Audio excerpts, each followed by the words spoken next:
亲爱的弟兄姐妹，大家主日平安。与大家分享今天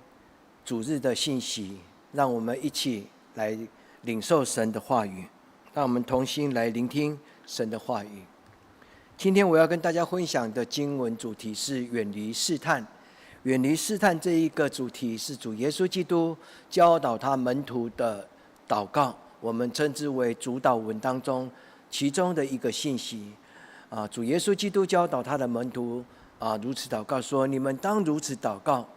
不要叫我们遇见试探，总要叫我们远离那恶者，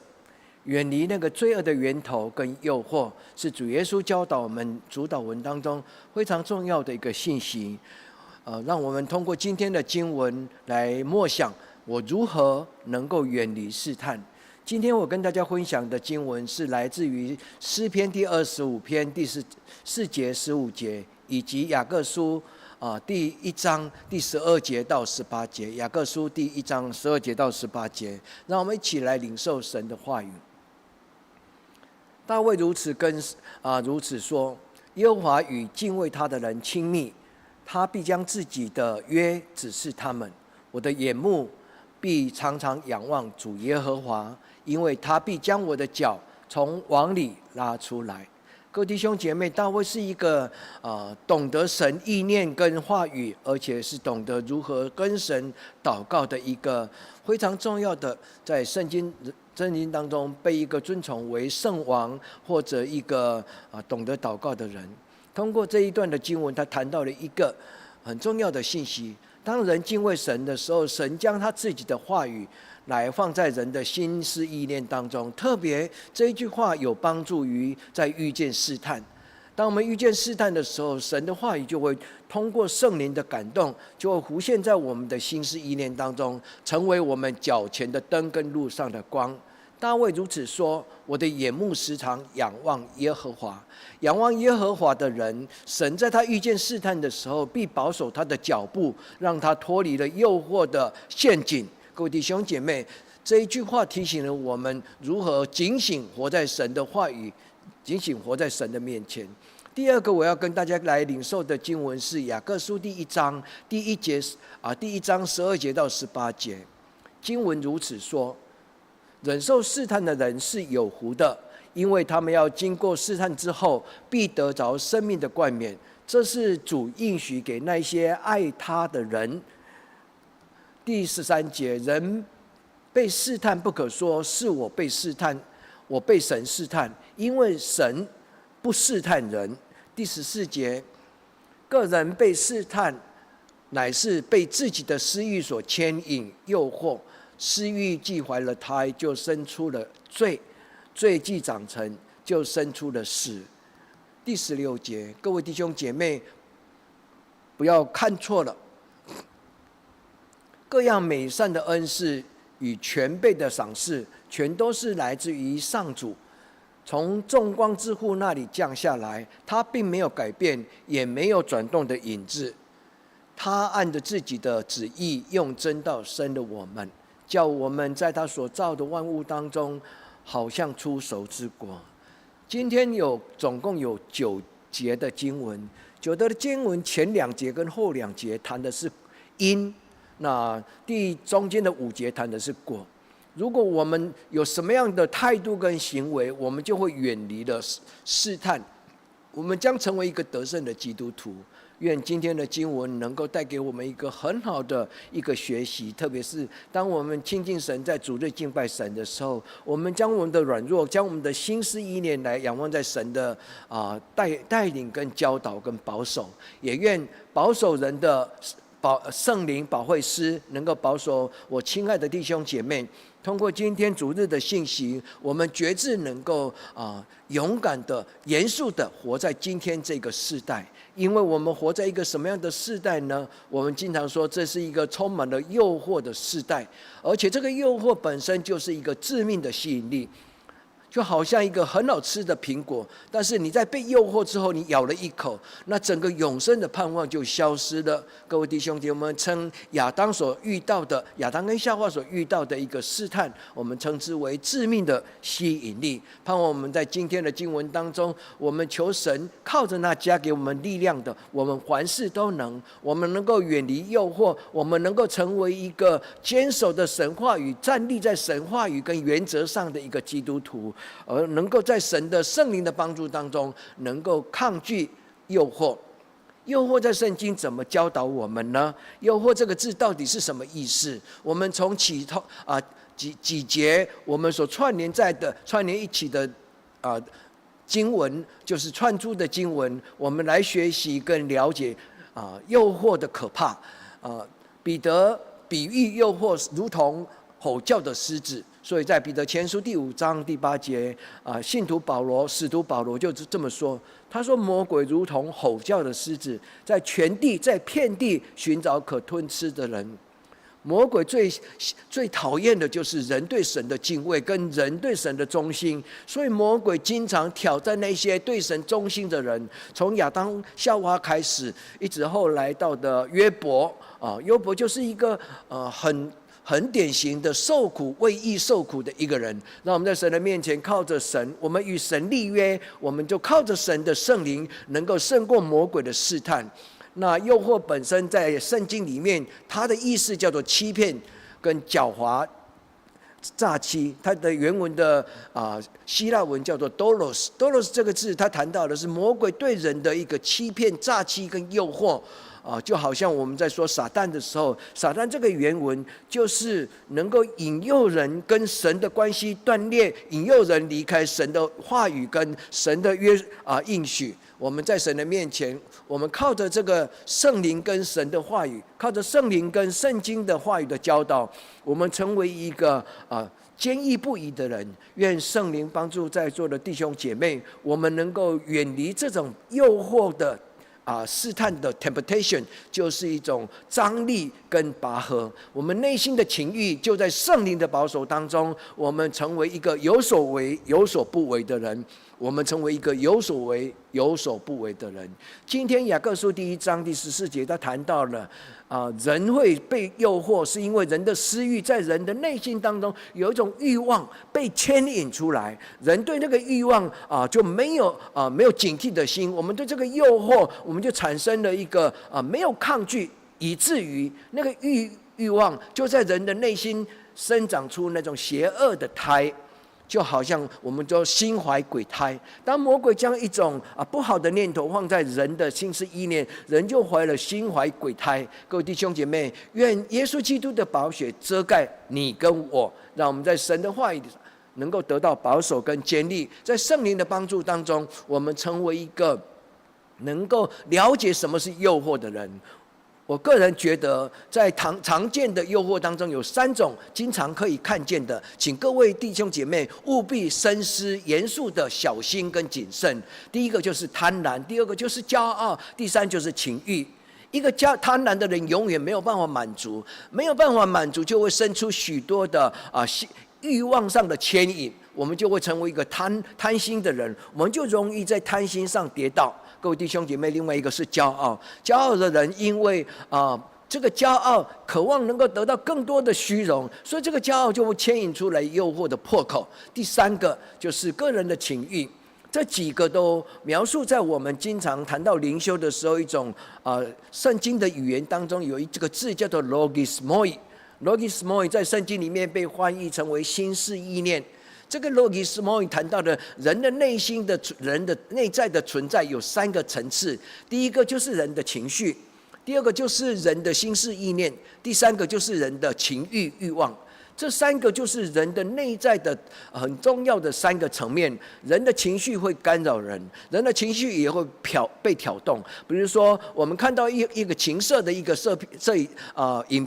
图片的时候，有时候如果我们没有小心，我们的情绪就会被挑动，我们的心思意念就会被牵引，然后我们的欲望就如同一个火山爆发一样的，就是爆开了，就成为一个破口。愿我们在今天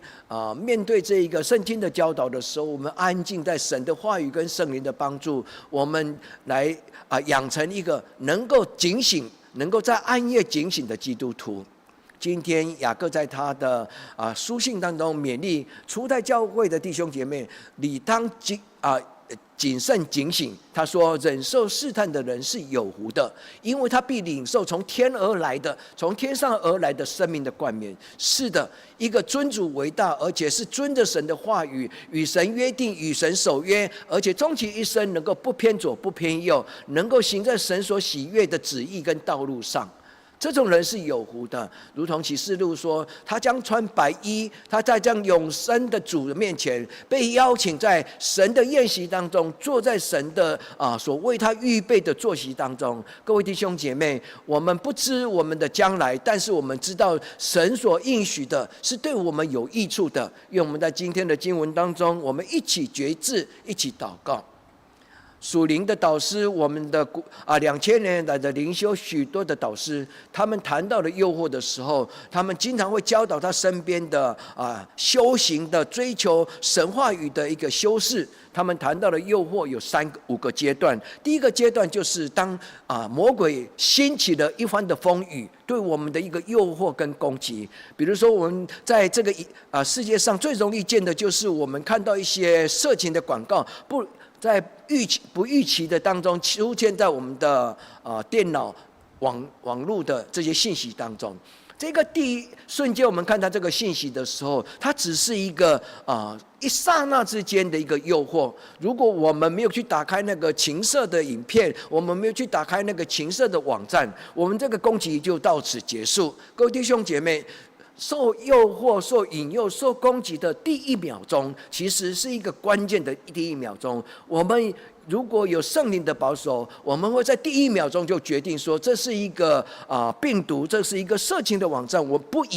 我也不应该去点开它。那我们被诱惑就在那一当下就被保守跟结束。他谈到了攻击之后，第2个就是人当遇见了一个试探跟攻击的时候，人的内心就会产生是与不是，是与不是，就会产生一种拔河跟牵扯。所以保罗才会说，在我里面有2个律，我所喜爱的善我做不来，我明明知道不好的恶，我却没有办法不去做它。各位弟兄姐妹，我真是苦啊！这是保罗的对遇到诱惑的一个心灵世界的一个牵引，意念的牵引。各位弟兄姐妹，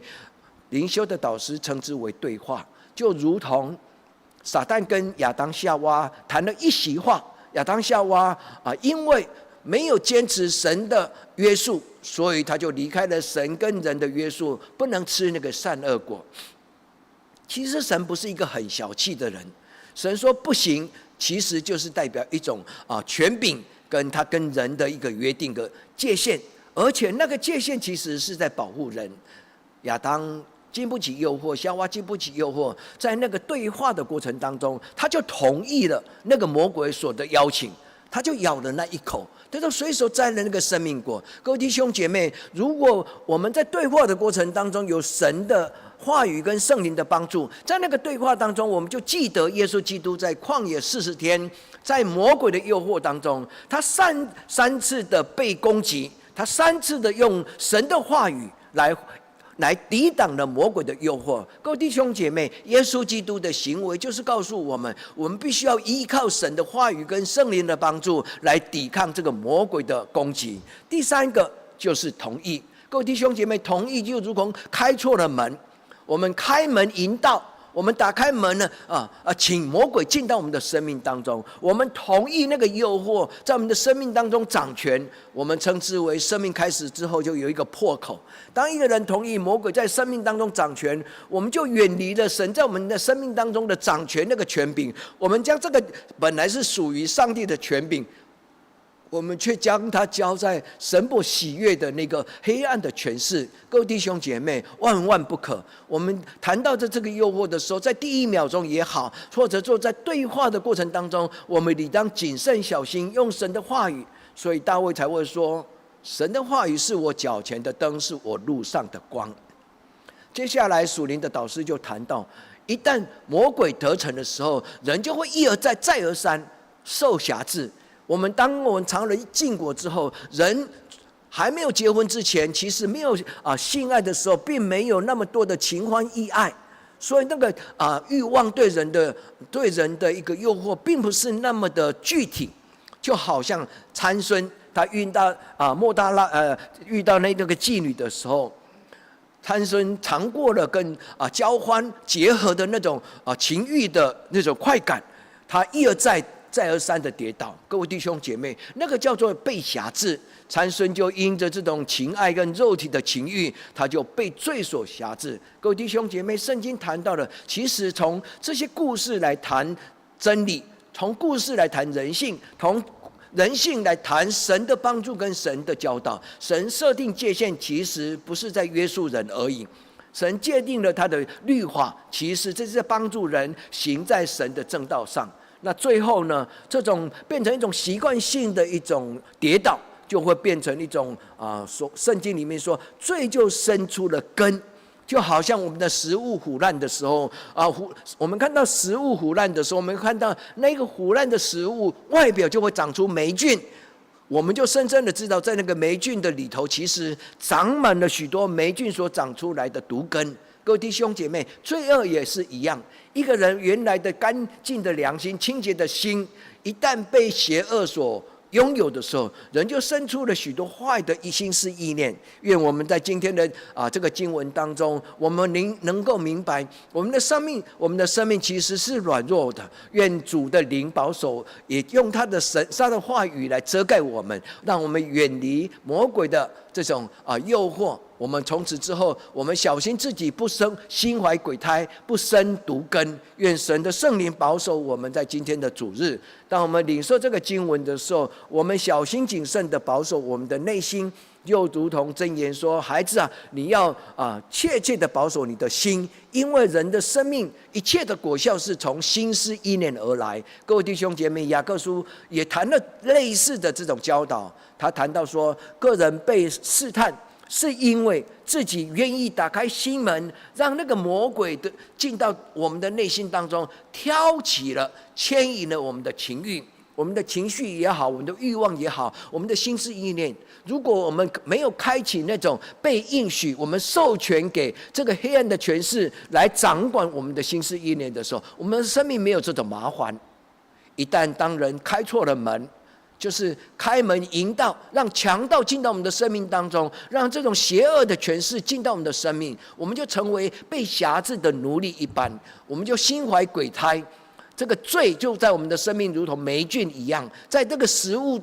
就布满了它的毒根。各位弟兄姐妹，让我们在神的面前就很谦虚的跟神祷告说：神在我第一秒钟遇见试探的时候，求你用你的宝血遮盖我。神当我遇到这些诱惑的语言说吃吧吃吧吃吧的时候，在我的这种诱惑的对话过程当中，恳求圣灵运行在我的内心当中，神就保守住在我的内心当中，让神的话语在我的心中就成为我的诫命，成为我跟神引导我的一个智慧的良言，让我在神的面前能够遇见神。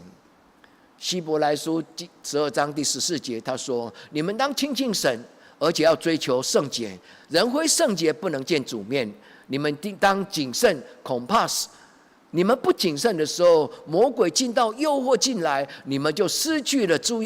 耶稣基督所带来天上的恩典。各位弟兄姐妹，当小心谨慎，特别是我们已经受洗归于耶稣基督，我们当谨慎，因为我们的诱惑跌倒，就好像又把耶稣基督再一次钉在十字架上。各位弟兄姐妹，我们的生命已经得到耶稣基督的恩跟救恩，我们必须小心说，我们的生命其实已经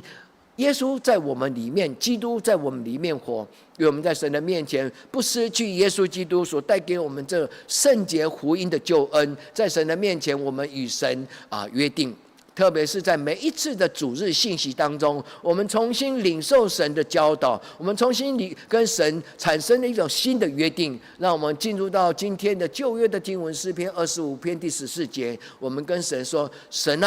你说话算数，我跟你约定，你所讲的话语必成为我脚前的灯跟路上的光。因为你应许敬畏你的人，你必将你自己的约来指示他们。主啊，我跟你约束，我严肃的在你的面前跟你约定，我将我的眼睛，将我的心思意念，将我的情绪，将我的情欲，主啊，我将它摆在你的面前，我严肃的仰望你。我们学习大卫的这种祷告，因为他说：“我的眼目必时常仰望耶和华，他必在我遇到试探的时候，将我的脚已经踩到那个陷阱的那一个脚。”神用他的慈爱的手将我救拔出来，从那个陷阱当中能够拉拔出来。主耶稣基督的救恩就是这么做。让我们在神的面前学习约伯。我觉得约伯他这句话真的讲的真的太感动人。约伯在他谈到试探的时候，他谈到一句非常重要的一句话，他说：“我与眼睛立约，我与我自己的眼睛立约。”世界上的形形色色，我没有办法去控制，它不在那个世界上。因为在我生活的世界这个世代当中，充满了太多的情形色色的这种的诱惑。我唯独能够做得到的，就是我跟我的心约束，我跟我的眼睛约束，我跟我的思想约束，我跟我的情绪约束。约伯说：“我与眼睛立约，我怎么能够？”当我与神立约之后，我怎么能够还带着那种淫念的眼睛去看我周围的异性呢？各位弟兄姐妹，当我们如果有被挑旺那种情绪的时候，比如说看到一些比较清凉的这些异性，他们穿的一个衣服比较清凉，我们就有时候会不由自主的多看了两眼。各位弟兄姐妹，那虽然不是罪，但是那个是一个危险，因为久而久之，我们会喜欢看那个清凉的，在我们不应该看的。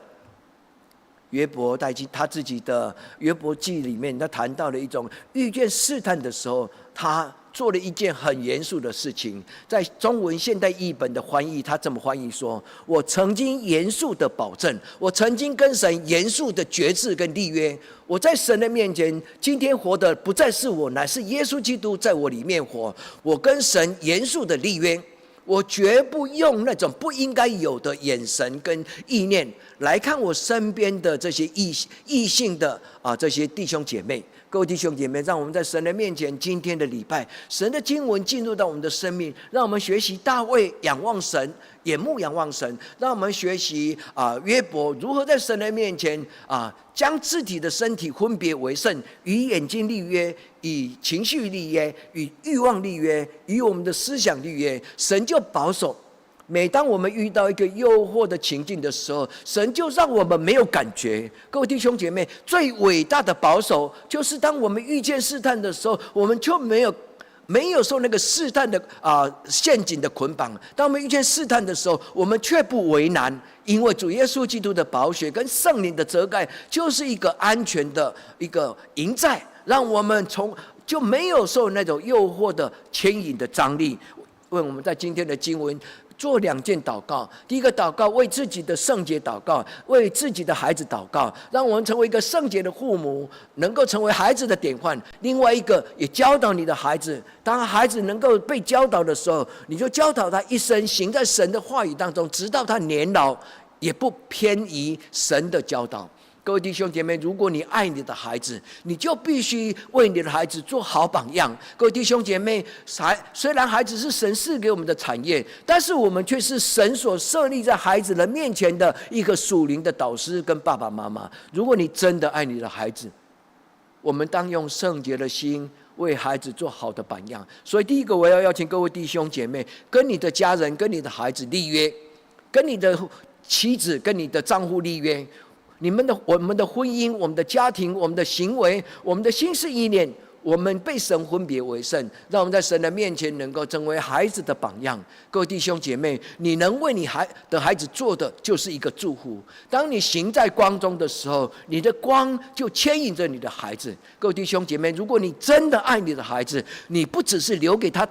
家财产业跟金钱，你应该教导他有一些东西远胜过于价钱，那个叫做价值。价值远远高过价钱。各位弟兄姐妹，当我们为了孩子能够决志与神与孩子严肃的立约，我的一生当中将要做一个好榜样。我的女儿将在我的身上看到她的盼望，她将来所要追寻的一个婚姻的对象，是一个圣洁的一个弟兄。各位弟兄姐妹，你的妻子、你的孩子、你的女儿、都会因为这样子来敬畏你。让我们在神的面前能够教导自己的孩子，让我们教导孩子，其实有很多的上帝的祝福是远远高过金钱，因为金钱给人只是一个价钱的衡量。但是神给人的是一个智慧，是一个尊荣，是一个荣耀，是一个价值。这个价值是没有办法用金钱来衡量的。各位弟兄姐妹，我们追求这一个真理，我们追求这一个信仰，其实就是跟着耶稣基督走在一个有价值的人生当中，而且是可长可久，是永恒的。各位弟兄姐妹，让我们在神的面前，第一个祷告就是跟神严肃的决志，跟神说：主啊，你为我而死，我愿意为你而活。今天活着的不再是我，乃是耶稣基督在我里面活。我不愿意一而再再而再的跌倒被诱惑，然后将我的主耶稣基督再一次的钉在十字架上。各位弟兄姐妹，让我们在耶稣基督的面前跟耶稣决志说：谢谢你，主耶稣基督，我知道你在我上做罪人的时候，仍然是在罪恶当中生活的时候，你就已经来到我的生命当中。你从那个陷阱，从糊涂的当中，从无知当中救拔了我。从今天开始，我的生命是属于你。各位弟兄姐妹，严肃的跟这个耶稣基督的救赎来做宣告，也恳求这个复活的灵进到我们的生命的里面。这个耶稣基督复活的灵，就会让我们已经被罪恶定根的那一个罪人，那个捆绑，我们就被释放。所以跟随主的人就不再做罪的奴隶，不再被罪所辖制。所以过去的旧事情就将过去，将一切变成新的。让我们在主耶稣基督的救赎的当中，能够远离诱惑。在箴言里面有一个很大的篇幅，他谈的主题有两个很重要的主题。第一个就是远离诱惑，第二个就是成为智慧的神智慧的孩子。各位弟兄姐妹，箴言谈的就是世世代代犹太人他们教导孩子过智慧人生的一个很重要神的话语，其中有很大的篇幅，他谈到他劝告他的孩子要远离淫妇。他用淫妇这个图像拟人化的诱惑，把诱惑拟人化成为一个妓女也好，淫妇也好。他说的他的意思他的眼神跟他的微笑，都是一种带着一种诱惑的力量。各位弟兄姐妹，让我们能够从这些经文当中能够得到教导。特别是当所罗门提醒他的孩子，他说：我必须教导你行走在神的道上，直到你一生也不偏移。各位弟兄姐妹，这是所罗门留给犹太人世世代代的作为父母的人一个责任，一个使命。让我们在今天的礼拜当中为自己决志，也为孩子祷告。让我们牵引的孩子，就如同耶稣基督说：我是世界的光，跟从我的人就不在黑暗当中行走，因为他们必得着生命的光。我们就领受耶稣基督所赐给我们生命的光，我们的光就为耶稣基督而发光，我们的光就为了孩子的生命的成长发光，我们的光就在孩子的生命当中，如同天上的阳光，能够让地上的万物能够行光合作用。当光进到人的生命当中，人的生命就产生了一种生命的力量。各位弟兄姐妹，让我们在神的面前学习做一种关门的祷告。在今天的礼拜当中，我要邀请各位弟兄姐妹，在我们将来可能会面对的诱惑之前，我们来学习一种关门的祷告。我们将我们的心思意念就摆在我们的内心，我们就为他按手祷告，为他宣告说：主耶稣，我感谢赞美你，你的宝血必遮盖我的内心，你的宝血必遮盖我的家庭，你就遮盖我的心思意念，我的情绪跟我的欲望，就如同昔日在那个埃及地，你曾经让你的百姓能够高抹那个羊羔的血，然后那个神的攻击对埃及世世代代的这些生命的攻击的时候，就逾越，就过了那个家门。求主保守我们的内心世界，我们在神的面前按着自己的心胸祷告，我们就说：神啊，求你保守我的心思意念，因为我知道我的心思意念是所有生命的果子，是结出坏的果子或结出好的果子。求神在今天这个礼拜当中，不只是用神的话语教导我们诱惑的可怕跟我们必须小心的地方，也引起了我们在内心的一个渴慕。我们愿意所有这些诱惑能够远离我的内心。所以当我们按着我们的胸口祷告的时候，我们就为了我们的情欲，为了情绪，为了我的心思意念做祷告。而且你也可以为你的孩子祷告，按着你的孩子心胸说：孩子啊，神的圣灵保守你一生一世，让你在成长的过程当中，所有少年人所遇到的这个情欲的诱惑，让你能够保守这个好的品格，就是神的话语。你就为你的孩子做祝福的祷告，所以神就成为我们的遮盖。而且我们必须用神的话语来教导孩子，因为时下流行的很多以自我为中心、以人为本的这种自由主义。自由主义是一个不一定是什么都是对的所以他们谈了一句话，我经常跟我身边的年轻人说：凡事都可行，但不都有益；凡事都可行，但不都造就人。因为今天流行的话语就是：只要我喜欢，有什么不可以呢？只要我喜欢，有什么不可以？我要做我自己的主人，只要我喜欢，有什么不可以？各位弟兄姐妹，保罗讲了一句非常重要的话：凡事都可行，当然你喜欢你可以，但是不都有益处，不都对你的生命是有造就的。各位弟兄姐妹，让我们懂得用神的话语来回答我们的孩子他的疑惑我们小心的将这5个诱惑的过程当中5个阶段，我们就要教导我们的孩子，让他们在还没有遇到试探之前，他们就懂得有一天可能会有诱惑临到他。如同那个大利拉来到参孙的面前，他看到大利拉的美貌，他看到大利拉的笑声，他听到大利拉对他的撒娇的声音他的魂魄就挥散了。各位弟兄姐妹，教导我们孩子懂得在诱惑的整个过程当中，最重要的是一个远离跟授权。我们要远离试探，我们不要给魔鬼授权，我们不应该同意那些错误的教导，我们不应该同意那些黑暗权势对我们的一个对话。我们在神的面前用神的话语来抵挡这个似是而非的理论。愿神与你同在，愿神的圣灵与你的家庭同在，愿神让你成为一个有智慧的父亲跟母亲，能够教导出来一个能够是就是是，不是就是不是，有所为有所不为的一个家庭的孩子。远离贪婪，远离骄傲，远离情欲，远离贪婪，远离骄傲，远离情欲。这个是屡试不爽。人在人生当中一不小心，人就被骄傲、被贪婪、被情欲扣着鼻子，就好像被拖在那个牛须要被卖掉的那一批牛。各位弟兄姐妹，有时候我们就是这么样的软弱的人。愿我们在神的面前能够远离，能够在这神的面前靠着圣灵，我们对那个在外面的魔鬼说：我不允许你进来，因为为我遮盖的就是我的主耶稣基督的宝血。第二个，我要跟各位弟兄姐妹来谈的就是为自己的得胜祷告，因为得胜的人将得着神所应许的生命的冠冕。所以警醒祷告是基督徒远离试探，警醒祷告也是一个基督徒能够胜过诱惑的人。一个警醒祷告的人可能会受过千百遍的诱惑，但是其实他没有感觉到诱惑存在。各位弟兄姐妹，这是真的。所以平安其实是远远超过神迹奇事。我们过着平安的日子，我们觉得理所当然。各位弟兄姐妹，其实我们不晓得，在这个平安的背后，早有神许多的伟大的作为。各位弟兄姐妹，真正的平安其实是胜过于其很多的神迹奇事。所以当一个人精心祷告的时候，有许多的诱惑在门外叩门，但是神就让我们没有听到那个诱惑的声音，神就遮盖了我们眼睛，不受那种情色的诱惑。各位弟兄姐妹，愿神祝福你穿着平安的衣服，所有一切主耶稣基督宝血就遮盖在你的家门。主耶稣的宝血就成为那一个在埃及地涂抹在以色列家族的那个羊羔的宝血，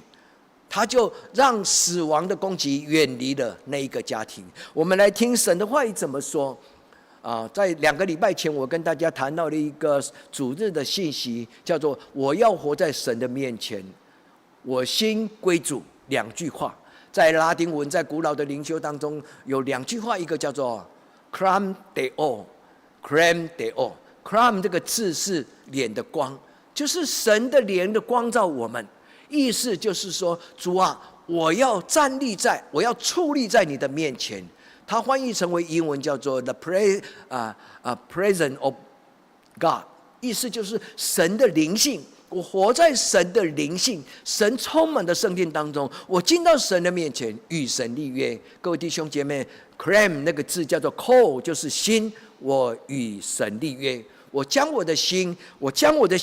献给神。从今天开始，我心归于主。就像约伯说：“我与我的眼睛立约，我与我的神立约，我与我的情绪立约，我与我的欲望立约，我与我的身体立约。因为我的身体从今天开始不再只是属于我，所以我不应当用我的身体做那些羞愧的情欲的事情而已。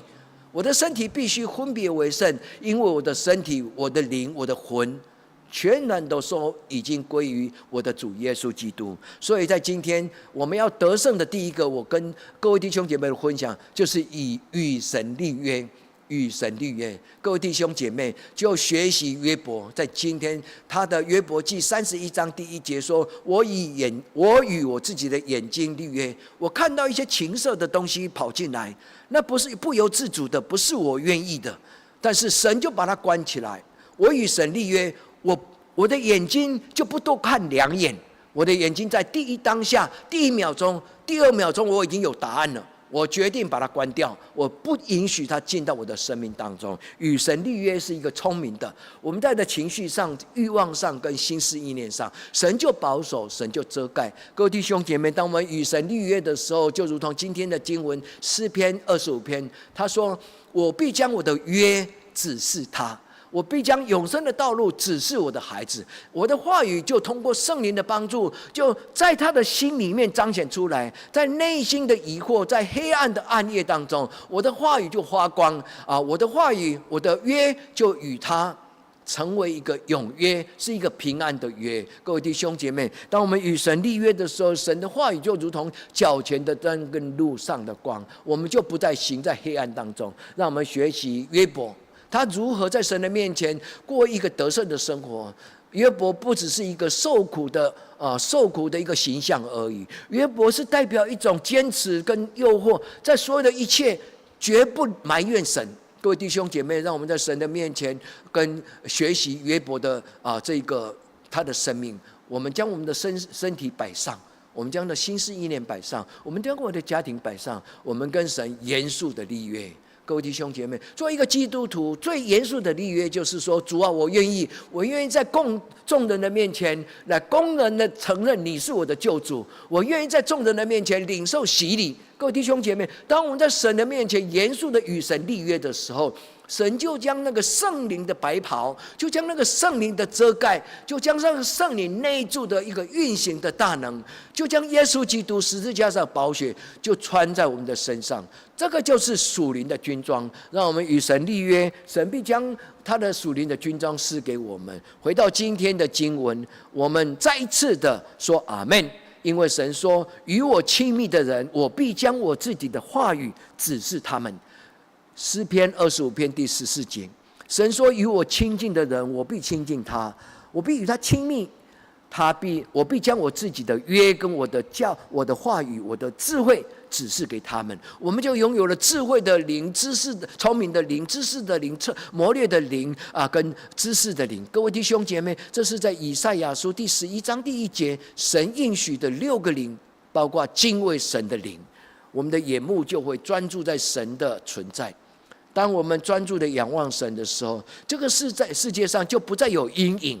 当我们专注在神的荣耀的里面，我们看到的是神的荣耀，而看不到我们背后那种牵引的黑暗权势的影子。各位弟兄姐妹，神已经为我们做了一个遮盖，神用他的荣光遮盖着我们，让所有的黑暗离开，他就救赎了我们，脱离了陷阱。这是今天的经文的应许。所以各位弟兄姐妹，今天的分享，愿神将他自己的话语就放在你的内心。我们就学习大卫说：神啊，我要将你的话语藏在我的内心，免得我得罪你。神的话语就是我们的脚前的灯，路上的光。当我们拥有神的话语，而且我们尊神的话语为重，我们就没有得罪神。有些人读了圣经却不以为然，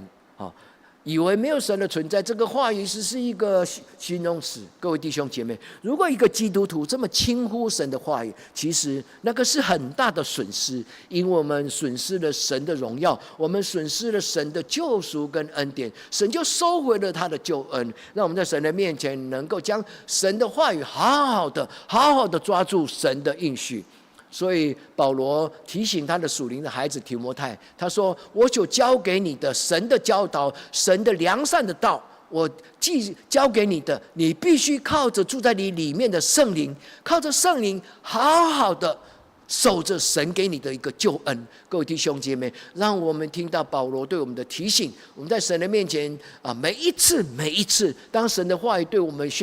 被宣讲的时候，我们在神的面前就得到了祝福。每一次神的话语被宣讲的时候，我们心中就得着了力量。各位弟兄姐妹，让我们在神的面前做严肃的这种立约，说：神啊，我愿意，而且你将成为我一切的力量。你不只是将你的话语放在我的内心，你将你的灵就浇灌充满在我的内心当中，叫运行就超出所求所想的。你就加给我力量，我就成为一个有能力的人，我凡事都能做，而且凡事都有益。我做的事情就成为有益处，而且能造就我生命的。愿神与你同在。亲爱的弟兄姐妹，愿神住在你的里面，让我们知道住在我们生命里面的是神自己。神住在我们里面，神远远大过这世界上黑暗的权势，所有的一切诱惑，在神的面前将被消灭。然后在神的面前，就如同一个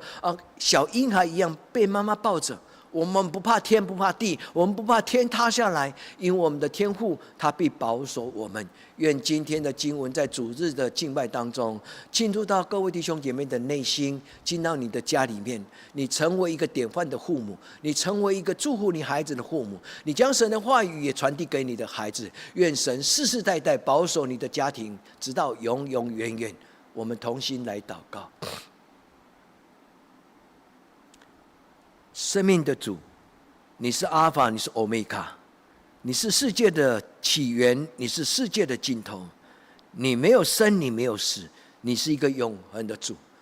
主啊，我们在你的面前恭敬的祷告，恳求你在今天这一个严肃的话题，帮助我成为一个圣洁严肃的一个基督徒。这个严肃不是一个什么不通情面，而是一个能够懂得警醒跟自爱的人。恳求圣灵进到我的生命当中，也进入到每一个我的亲爱的弟兄姐妹，穿越时空，在网络当中，让我们的敬拜成为有意义的敬拜，让我们的敬拜成为一个有祝福的敬拜，让今天神的话语是带着光穿透到进入到每一个被试探，特别是在这一个时刻，他的心中有为难之处，就是魔鬼的攻击。我奉耶稣基督的名，斥责那个黑暗的权势离开神的孩子，当他们在做两难的决定的时候，不再为难，而是神你用你的慈神爱所能够带领他做一个快乐的决定，不再是一个两难的拉扯牵引，而是一个快乐的决志。让我们从此之后是归于耶稣基督，成为光明之子，是一个得胜的孩子。让神的荣耀跟神的复活就进入到我们这一个礼拜当中，带领我们脱离黑暗，进入光明，从今时直到永远。祷告奉主耶稣基督的圣名求，阿们。